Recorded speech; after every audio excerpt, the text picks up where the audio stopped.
Good morning, students. Welcome to today's class. I hope you all are fine. Dear students, today we are learning a new chapter, chapter number 10, verbs non-finite.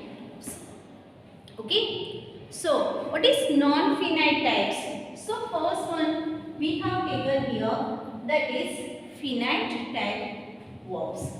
So, it works with the subject of a sentence to give a sense of complements. Okay, it works with the subject of the sentence to work with the complements. Now, finite verbs shows what it shows. It shows the tenses. Which tenses? Whether it is the present tense, whether it is a past tense, or whether it is a future tense.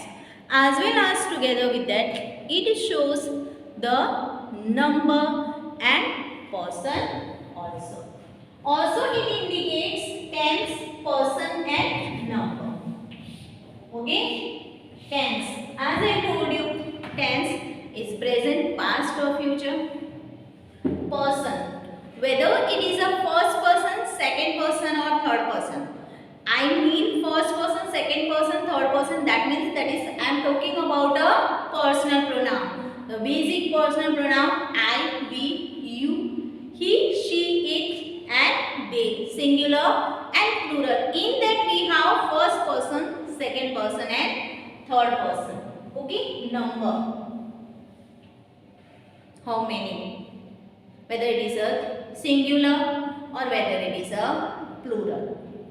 Okay? Number. Non-finite verbs and infinitives. The next point is we learn finite verbs with the subject of a sentence to give a sense of complements, and also it indicates text, person and number.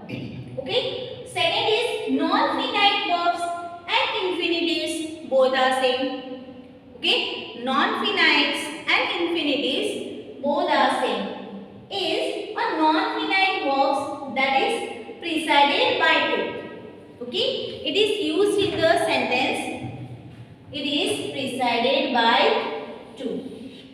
For the example I have taken here, to do, to speak, etc. I like to do. Okay, I like to speak in English. I like to work. So these type of verbs we use. The action verbs we use to. Okay. That is non-finite verbs, infinitives means the verbs that is preceded by to. I have taken you one example, that is, do you wish to eat your supper now? So do you wish to eat? So it is preceded by. With the verbs it is used. Third, that is bare infinitives. Number 3, it has a 5 points. The bare infinitives has a 5 points.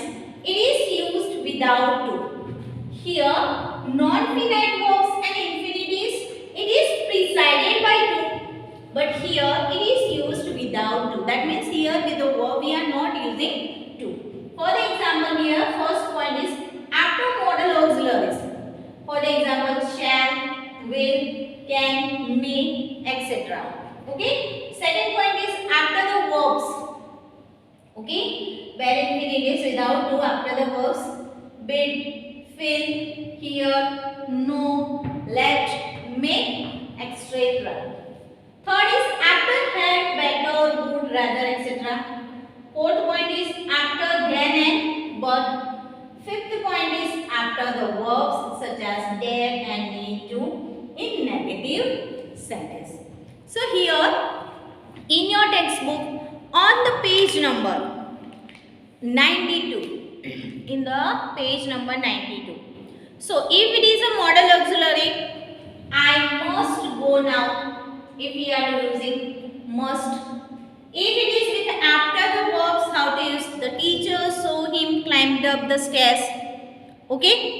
If it is after the better, had better, would rather, then I had better or I want time.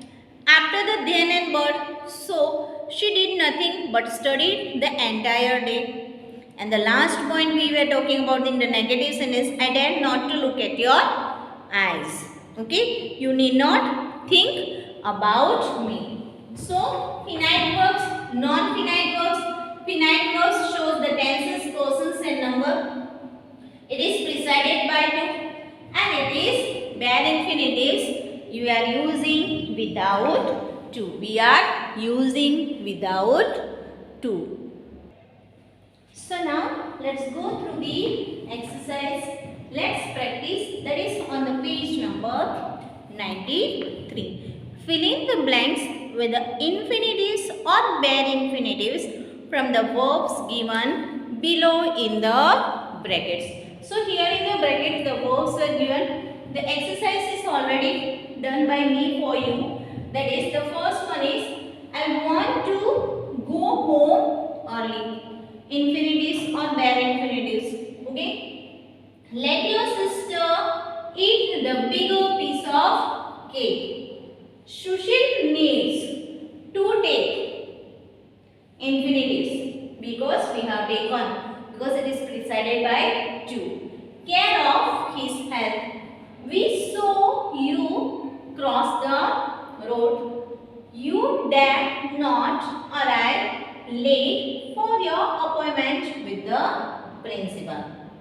I would rather wait there for an hour than be late. You needn't worry about me. Smita really knows how to sing. I heard Shana speak once in an expo competition, and Harry leaves no unturned to impress the audience.